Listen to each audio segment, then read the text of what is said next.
मेरे प्यारे देशवासियों, नमस्कार। कोरोना के प्रभाव से हमारी मन की बात भी अछूती नहीं रही है। जब मैंने पिछली बार आपसे मन की बात की थी, तब पैसेंजर ट्रेनें बंद थी, बसें बंद थी, हवाई सेवा बंद थी। इस बार बहुत कुछ खुल चुका है। श्रमिक स्पेशल ट्रेनें चल रही हैं, अन्य स्पेशल ट्रेनें भी शुरू हो गई हैं। तमाम सावधानियों के साथ हवाई जहाज उड़ने लगे हैं। धीरे धीरे उद्योग भी चलना शुरू हुआ है। यानी अर्थव्यवस्था का एक बड़ा हिस्सा अब चल पड़ा है, खुल गया है। ऐसे में हमें और ज्यादा सतर्क रहने की आवश्यकता है। 2 गज की दूरी का नियम हो, मुंह पर मास्क लगाने की बात हो सके तो वहां तक घर में रहना हो, ये सारी बातों का पालन, उसमें जरा भी ढिलाई नहीं बरतनी चाहिए। देश में सबके सामूहिक प्रयासों से कोरोना के खिलाफ लड़ाई बहुत मजबूती से लड़ी जा रही है। जब हम दुनिया की तरफ देखते हैं तो हमें अनुभव होता है कि वास्तव में भारतवासियों की उपलब्धि कितनी बड़ी है। हमारी जनसंख्या ज्यादातर देशों से कई गुना ज्यादा है। हमारे देश में चुनौतियां भी भिन्न प्रकार की हैं, लेकिन फिर भी हमारे देश में कोरोना उतनी तेजी से नहीं फैल पाया जितना दुनिया के अन्य देशों में फैला। कोरोना से होने वाले मृत्यु दर भी हमारे देश में काफी कम है। जो नुकसान हुआ है उसका दुख हम सबको है, लेकिन जो कुछ भी हम बचा पाए हैं वो निश्चित तौर पर देश की सामूहिक संकल्प शक्ति का ही परिणाम है। इतने बड़े देश में हर एक देशवासी ने खुद इस लड़ाई को लड़ने की ठानी है। ये पूरी मुहिम पीपल ड्रिवन है। साथियों, देशवासियों की संकल्प शक्ति के साथ एक और शक्ति इस लड़ाई में हमारी सबसे बड़ी ताकत है, वो है देशवासियों की सेवा शक्ति। वास्तव में इस महामारी के समय हम भारतवासियों ने ये दिखा दिया है कि सेवा और त्याग का हमारा विचार केवल हमारा आदर्श नहीं है, बल्कि भारत की जीवन पद्धति है। और हमारे यहां तो कहा गया है, सेवा परमो धर्मः। सेवा स्वयं में सुख है, सेवा में ही संतोष है। आपने देखा होगा कि दूसरों की सेवा में लगे व्यक्ति के जीवन में कोई डिप्रेशन या तनाव कभी नहीं दिखता। उसके जीवन में, जीवन को लेकर उसके नजरिए में भरपूर आत्मविश्वास, सकारात्मकता और जीवंतता प्रतिपल नजर आती है। साथियों, हमारे डॉक्टर्स, नर्सिंग स्टाफ, सफाई कर्मी, पुलिसकर्मी, मीडिया के साथी, ये सब जो सेवा कर रहे हैं, उसकी चर्चा मैंने कई बार की है। मन की बात में भी मैंने उसका जिक्र किया है। सेवा में अपना सब कुछ समर्पित कर देने वाले लोगों की संख्या अनगिनत है। ऐसे ही एक सज्जन है तमिलनाडु के सी मोहन। सी मोहन जी मदुरई में एक सैलून चलाते हैं। अपनी मेहनत की कमाई से इन्होंने अपनी बेटी की पढ़ाई के लिए 5 लाख रुपए बचाए थे, लेकिन इन्होंने ये पूरी राशि इस समय जरूरतमंदों, गरीबों की सेवा के लिए खर्च कर दी। इसी तरह अगरतला में ठेला चलाकर जीवन यापन करने वाले गौतम दास जी अपनी रोजमर्रा की कमाई की बचत में से हर रोज दाल चावल खरीदकर जरूरतमंदों को खाना खिला रहे हैं। पंजाब के पठानकोट से भी एक ऐसा ही उदाहरण मुझे पता चला। यहाँ दिव्यांग भाई राजू ने दूसरों की मदद से जोड़ी गई छोटी सी पूंजी से 3000 से अधिक मास्क बनवाकर लोगों में बांटे। भाई राजू ने इस मुश्किल समय में करीब 100 परिवारों के लिए खाने का राशन भी जुटाया। देश के सभी इलाकों से विमेन सेल्फ हेल्प ग्रुप के परिश्रम की भी अनगिनत कहानियां इन दिनों हमारे सामने आ रही है। गांवों में, छोटे कस्बों में हमारी बहनें, बेटियां हर दिन हजारों की संख्या में मास्क बना रही हैं। तमाम सामाजिक संस्थाएं भी इस काम में इनका सहयोग कर रही हैं। साथियों, ऐसे कितने ही उदाहरण हर दिन दिखाई और सुनाई पड़ रहे हैं। कितने ही लोग खुद भी मुझे नमो ऐप और अन्य माध्यमों के जरिए अपने प्रयासों के बारे में बता रहे हैं। कई बार समय की कमी के चलते मैं बहुत से लोगों का, बहुत से संगठनों का, बहुत सी संस्थाओं का नाम नहीं ले पाता हूं। सेवा भाव से लोगों की मदद कर रहे ऐसे सभी लोगों की मैं प्रशंसा करता हूं, उनका आदर करता हूं, उनका तहे दिल से अभिनंदन करता हूं। मेरे प्यारे देशवासियों, एक और बात जो मेरे मन को छू गई है वो है संकट की इस घड़ी में इनोवेशन। तमाम देशवासी गांवों से लेकर शहरों तक, हमारे छोटे व्यापारियों से लेकर स्टार्टअप तक, हमारी लैब्स कोरोना के खिलाफ लड़ाई में नए नए तरीके इजाद कर रहे हैं, नए नए इनोवेशन कर रहे हैं। जैसे नासिक के राजेंद्र यादव का उदाहरण बहुत दिलचस्प है। राजेंद्र जी नासिक में सतना गांव के किसान हैं।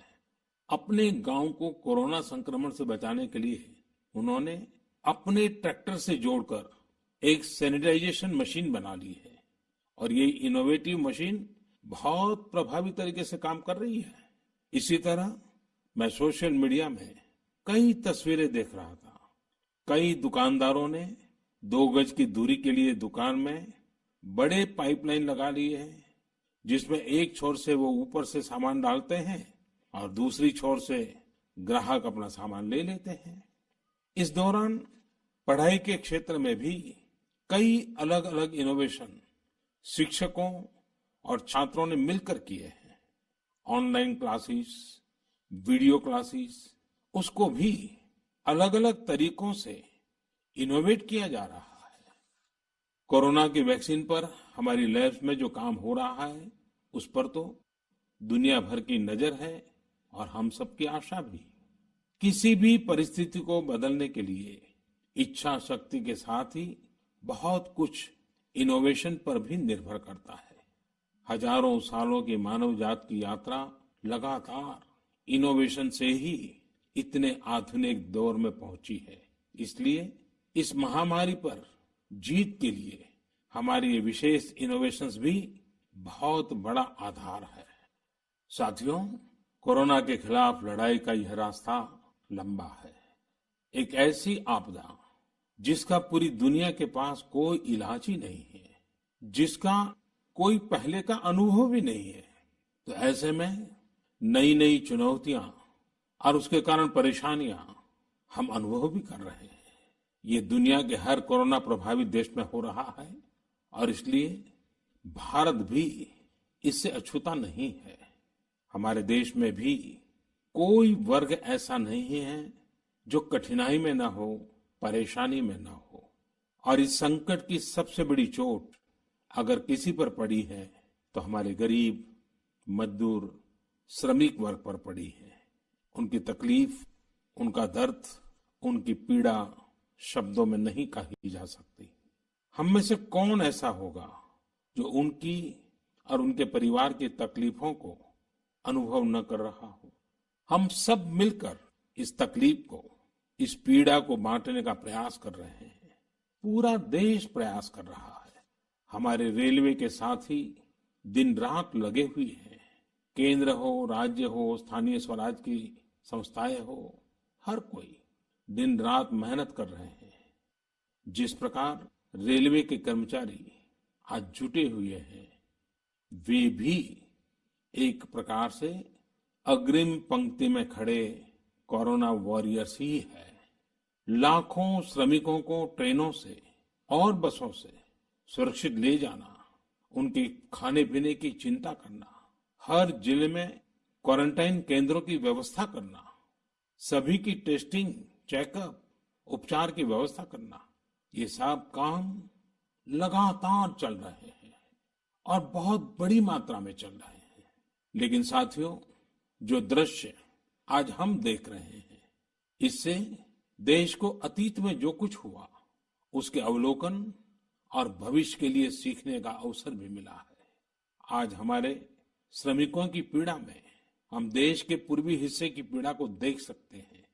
जिस पूर्वी हिस्से में देश का ग्रोथ इंजन बनने की क्षमता है, जिसके श्रमिकों के बाहुबल में देश को नई ऊंचाई पर ले जाने का सामर्थ्य है, उस पूर्वी हिस्से का विकास बहुत आवश्यक है। पूर्वी भारत के विकास से ही देश का संतुलित आर्थिक विकास संभव है। देश ने जब मुझे सेवा का अवसर दिया, तभी से हमने पूर्वी भारत के विकास को प्राथमिकता दी है। मुझे संतोष है कि बीते वर्षों में इस दिशा में बहुत कुछ हुआ है और अब प्रवासी मजदूरों को देखते हुए बहुत कुछ नए कदम उठाना भी आवश्यक हो गया है और हम लगातार उस दिशा में आगे बढ़ रहे हैं। जैसे कहीं श्रमिकों की स्किल मैपिंग का काम हो रहा है, कहीं स्टार्टअप्स इस काम में जुटे हैं, कहीं माइग्रेशन कमीशन बनाने की बात हो रही है। इसके अलावा केंद्र सरकार ने अभी जो फैसले लिए हैं, उससे भी गांवों में रोजगार, स्वरोजगार, लघु उद्योगों से जुड़ी विशाल संभावनाएं खुली हैं। ये फैसले इन स्थितियों के समाधान के लिए हैं, आत्मनिर्भर भारत के लिए हैं। अगर हमारे गांव आत्मनिर्भर होते, हमारे कस्बे, हमारे जिले, हमारे राज्य आत्मनिर्भर होते, तो अनेक समस्याओं ने वो रूप नहीं लिया होता जिस रूप में वो आज हमारे सामने खड़ी है। लेकिन अंधेरे से रोशनी की ओर बढ़ना मानव स्वभाव है। तमाम चुनौतियों के बीच मुझे खुशी है कि आत्मनिर्भर भारत पर आज देश में व्यापक मंथन शुरू हुआ है। लोगों ने अब इसे अपना अभियान बनाना शुरू किया है। इस मिशन का नेतृत्व देशवासी अपने हाथ में ले रहे हैं। बहुत से लोगों ने तो ये भी बताया है कि उन्होंने जो जो सामान उनके इलाके में बनाए जाते हैं, उनकी एक पूरी लिस्ट बना ली है। ये लोग अब इन लोकल प्रोडक्ट्स को ही खरीद रहे हैं और वोकल फॉर लोकल को प्रमोट भी कर रहे हैं। मेक इन इंडिया को बढ़ावा मिले, इसके लिए सब कोई अपना अपना संकल्प जता रहा है।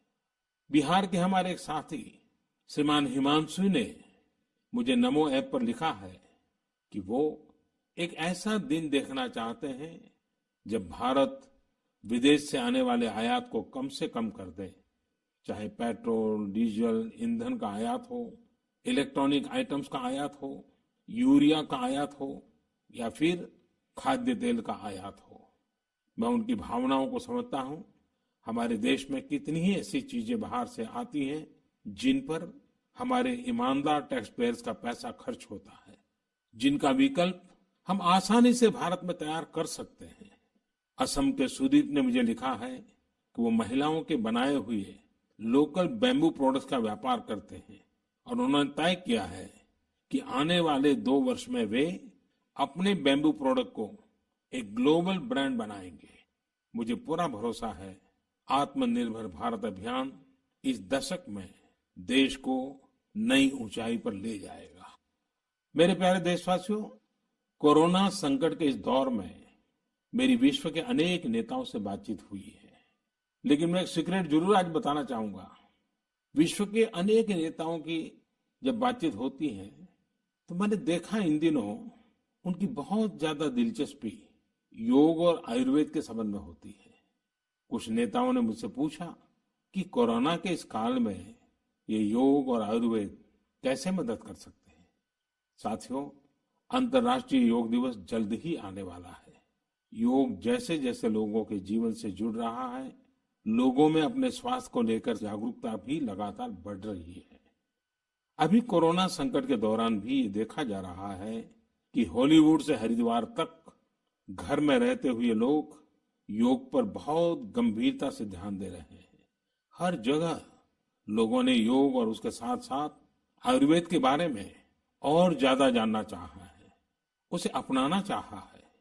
कितने ही लोग जिन्होंने कभी योग नहीं किया, वे भी या तो ऑनलाइन योग क्लास से जुड़ गए हैं या फिर ऑनलाइन वीडियो के माध्यम से भी योग सीख रहे हैं। सही में योग कम्युनिटी, इम्यूनिटी और यूनिटी सबके लिए अच्छा है। साथियों, कोरोना संकट के इस समय में योग आज इसलिए भी ज्यादा अहम है क्योंकि ये वायरस हमारे रेस्पिरेटरी सिस्टम को सबसे अधिक प्रभावित करता है। योग में तो रेस्पिरेटरी सिस्टम को मजबूत करने वाले कई तरह के प्राणायाम है, जिनका असर हम लंबे समय से देखते आ रहे हैं। ये टाइम टेस्टेड टेक्निक्स हैं, जिसका अपना अलग महत्व है। कपालभाति और अनुलोम विलोम प्राणायाम से अधिकतर लोग परिचित होंगे, लेकिन भस्त्रिका, शीतली, भ्रामरी जैसे कई प्राणायाम के प्रकार है, जिसके अनेक लाभ भी है। वैसे आपके जीवन में योग को बढ़ाने के लिए आयुष मंत्रालय ने भी इस बार एक अनोखा प्रयोग किया है। आयुष मंत्रालय ने माई लाइफ माई योग नाम से अंतर्राष्ट्रीय वीडियो ब्लॉग उसकी प्रतियोगिता शुरू की है।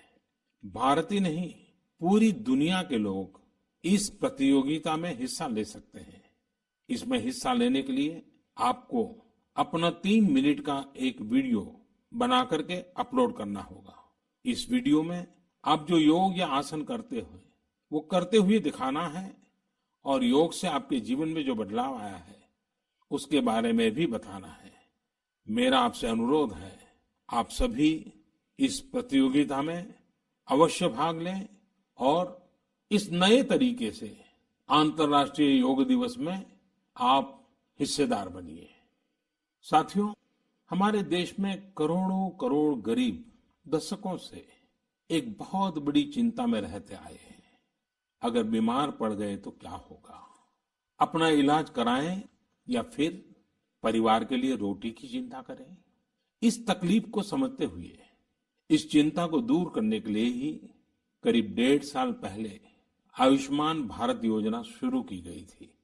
कुछ ही दिन पहले आयुष्मान भारत के लाभार्थियों की संख्या 1 करोड़ के पार हो गई है। 1 करोड़ से ज्यादा मरीज मतलब देश के 1 करोड़ से अधिक परिवारों की सेवा हुई है। 1 करोड़ से ज्यादा मरीज का मतलब क्या होता है मालूम है? 1 करोड़ से ज्यादा मरीज मतलब नॉर्वे जैसा देश, सिंगापुर जैसा देश, उसकी जो टोटल जनसंख्या है उससे 2 गुना लोगों को मुफ्त में इलाज दिया गया है। अगर गरीबों को अस्पताल में भर्ती होने के बाद इलाज के लिए पैसे देने पड़ते, इनका मुफ्त इलाज नहीं हुआ होता, तो उन्हें एक मोटा मोटा अंदाज है करीब करीब 14,000 करोड़ रुपए से भी ज्यादा अपनी जेब से खर्च करने पड़ते। आयुष्मान भारत योजना ने गरीबों के पैसे खर्च होने से बचाए हैं। मैं आयुष्मान भारत के सभी लाभार्थियों के साथ साथ मरीजों का उपचार करने वाले सभी डॉक्टरों, नर्सेज और मेडिकल स्टाफ को भी बधाई देता हूं। आयुष्मान भारत योजना के साथ एक बहुत बड़ी विशेषता पोर्टेबिलिटी की सुविधा भी है। पोर्टेबिलिटी ने देश को एकता के रंग में रंगने में भी मदद की है। यानी बिहार का कोई गरीब अगर चाहे तो उसे कर्नाटका में भी वही सुविधा मिलेगी जो उसे अपने राज्य में मिलती। इसी तरह महाराष्ट्र का कोई गरीब चाहे तो उसे इलाज की वही सुविधा तमिलनाडु में मिलती।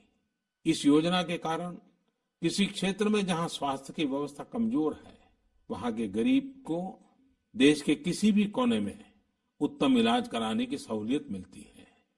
साथियों, आप ये जानकर हैरान रह जाएंगे कि 1 करोड़ लाभार्थियों में से 80% लाभार्थी देश के ग्रामीण इलाकों के हैं। इनमें भी करीब करीब 50% लाभार्थी हमारी माताएं, बहनें और बेटियां हैं। इन लाभार्थियों में ज्यादातर लोग ऐसी बीमारियों से पीड़ित थे जिनका इलाज सामान्य दवाओं से संभव नहीं था। इनमें से 70% लोगों की सर्जरी की गई है। आप अनुमान लगा सकते हैं कि कितनी बड़ी तकलीफों से इन लोगों को मुक्ति मिली है। मणिपुर के चुरा चांदपुर में 6 साल के बच्चे केलेनसांग, उसको भी इसी तरह आयुष्मान योजना से नया जीवन मिला है। केलेनसांग को इतनी छोटी उम्र में ब्रेन की गंभीर बीमारी हो गई। इस बच्चे के पिता दिहाड़ी मजदूर हैं और मां बुनाई का काम करती हैं। ऐसे में बच्चे का इलाज कराना बहुत कठिन हो रहा था, लेकिन आयुष्मान भारत योजना से अब उनके बेटे का मुफ्त इलाज हो गया है। कुछ इसी तरह का अनुभव पुडुचेरी की अमूर्था वल्ली जी का भी है। उनके लिए भी आयुष्मान भारत योजना संकट मोचक बनकर आई है। अमूर्था वल्ली जी के पति की हार्ट अटैक से दुखद मृत्यु हो चुकी है। उनके 27 साल के बेटे जीवा को भी हार्ट की बीमारी थी। डॉक्टर्स ने जीवा के लिए सर्जरी की सलाह दी थी, लेकिन दिहाड़ी मजदूरी करने वाले जीवा के लिए अपने खर्च से इतना बड़ा ऑपरेशन करवाना संभव ही नहीं था। लेकिन अमूर्था वल्ली ने अपने बेटे का आयुष्मान भारत योजना में रजिस्ट्रेशन करवाया और 9 दिनों बाद बेटे जीवा के हार्ट की सर्जरी भी हो गई। साथियों, मैंने आपको सिर्फ 3-4 घटनाओं का जिक्र किया। आयुष्मान भारत से तो ऐसी 1 करोड़ से अधिक कहानियां जुड़ी हुई है। ये कहानियां जीते जागते इंसानों की हैं। दुख तकलीफ से मुक्त हुए हमारे अपने परिवारजनों की है। आपसे मेरा आग्रह है, कभी समय मिले तो ऐसे व्यक्ति से जरूर बात करिएगा जिसने आयुष्मान भारत योजना के तहत अपना इलाज कराया हो।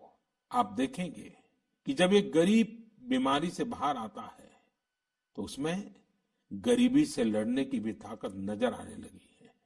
और मैं हमारे देश के ईमानदार टैक्स पेयर से कहना चाहता हूं, आयुष्मान भारत योजना के तहत जिन गरीबों का मुफ्त इलाज हुआ है, उनके जीवन में जो सुख आया है, संतोष मिला है, उस पुण्य के असली हकदार आप भी हैं। हमारा ईमानदार टैक्स पेयर भी इस पुण्य का हकदार है।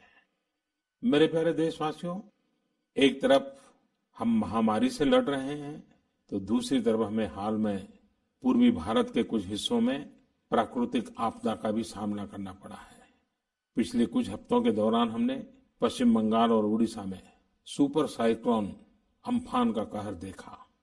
तूफान से अनेकों घर तबाह हो गए, किसानों को भी भारी नुकसान हुआ। हालात का जायजा लेने के लिए मैं पिछले हफ्ते उड़ीसा और पश्चिम बंगाल गया था। पश्चिम बंगाल और उड़ीसा के लोगों ने जिस हिम्मत और बहादुरी के साथ हालात का सामना किया है, प्रशंसनीय है। संकट की इस घड़ी में देश भी हर तरह से वहां के लोगों के साथ खड़ा है। साथियों, एक तरफ जहां पूर्वी भारत तूफान से आई आपदा का सामना कर रहा है, वहीं दूसरी तरफ देश के कई हिस्से टिड्डियों या लोकस्ट के हमले से प्रभावित हुए हैं। इन हमलों ने फिर हमें याद दिलाया है कि ये छोटा सा जीव कितना नुकसान करता है। टिड्डी दल का हमला कई दिनों तक चलता है। बहुत बड़े क्षेत्र पर इसका प्रभाव पड़ता है।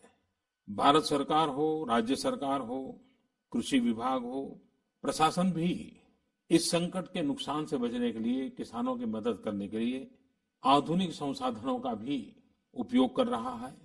नए नए आविष्कार की तरफ भी ध्यान दे रहा है।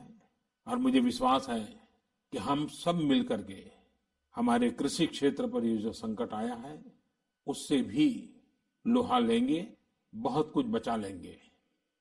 मेरे प्यारे देशवासियों, कुछ दिन बाद ही 5 जून को पूरी दुनिया विश्व पर्यावरण दिवस मनाएगी।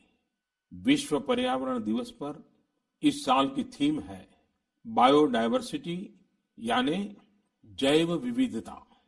वर्तमान परिस्थितियों में यह थीम विशेष रूप से महत्वपूर्ण है। लॉकडाउन के दौरान पिछले कुछ हफ्तों में जीवन की रफ्तार थोड़ी धीमी जरूर हुई है, लेकिन इससे हमें अपने आसपास प्रकृति की समृद्ध विविधता को, जैव विविधता को करीब से देखने का अवसर भी मिला है। आज कितने ही ऐसे पक्षी जो प्रदूषण और शोर शराबे में ओझल हो गए थे, सालों बाद उनकी आवाज को लोग अपने घरों में सुन रहे हैं। अनेक जगहों से जानवरों के उन्मुक्त विचरण की खबरें भी आ रही हैं। मेरी तरह आपने भी सोशल मीडिया में जरूर इन बातों को देखा होगा, पढ़ा होगा। बहुत लोग कह रहे हैं, लिख रहे हैं, तस्वीरें साझा कर रहे हैं कि वो अपने घर से दूर दूर पहाड़ियां देख पा रहे हैं, दूर दूर जलती हुई रोशनी देख रहे हैं। इन तस्वीरों को देखकर कई लोगों के मन में ये संकल्प उठा होगा, क्या हम उन दृश्यों को ऐसे ही बना रह सकते हैं? इन तस्वीरों ने लोगों को प्रकृति के लिए कुछ करने की प्रेरणा भी दी है। नदियां सदा स्वच्छ रहें, पशु पक्षियों को भी खुलकर जीने का हक मिले, आसमान भी साफ सुथरा हो, इसके लिए हम प्रकृति के साथ तालमेल बिठाकर जीवन जीने की प्रेरणा ले सकते हैं। मेरे प्यारे देशवासियों, हम बार बार सुनते हैं, जल है तो जीवन है, जल है तो कल है, लेकिन जल के साथ हमारी जिम्मेवारी भी है। वर्षा का पानी, बारिश का पानी, ये हमें बचाना है, एक एक बूंद को बचाना है। गांव गांव वर्षा के पानी को हम कैसे बचाएं? परंपरागत बहुत सरल उपाय हैं। उन सरल उपाय से भी हम पानी को रोक सकते हैं। 5 दिन 7 दिन भी अगर पानी रुका रहेगा तो धरती माँ के पास बुझाएगा, पानी फिर जमीन में जाएगा, वही जल जीवन की शक्ति बन जाएगा। और इसलिए इस वर्षा ऋतु में हम सबका प्रयास रहना चाहिए कि हम पानी को बचाएं, पानी को संरक्षण करें। मेरे प्यारे देशवासियों, स्वच्छ पर्यावरण सीधे हमारे जीवन, हमारे बच्चों के भविष्य का विषय है। इसलिए हमें व्यक्तिगत स्तर पर भी इसकी चिंता करनी होगी। मेरा आपसे अनुरोध है कि इस पर्यावरण दिवस पर कुछ पेड़ अवश्य लगाएं और प्रकृति की सेवा के लिए कुछ ऐसा संकल्प अवश्य लें जिससे प्रकृति के साथ आपका हर दिन का रिश्ता बना रहे। हाँ, गर्मी बढ़ रही है, इसलिए पक्षियों के लिए पानी का इंतजाम करना मत भूलिएगा। साथियों, हम सबको ये भी ध्यान रखना होगा कि इतनी कठिन तपस्या के बाद, इतनी कठिनाइयों के बाद देश ने जिस तरह हालत संभाला है, उसे बिगड़ने नहीं देना है। हमें इस लड़ाई को कमजोर नहीं होने देना है। हम लापरवाह हो जाएं, सावधानी छोड़ दें, ये कोई विकल्प नहीं है। कोरोना के खिलाफ लड़ाई अब भी उतनी ही गंभीर है। आपको, आपके परिवार को कोरोना से अभी भी उतना ही गंभीर खतरा हो सकता है।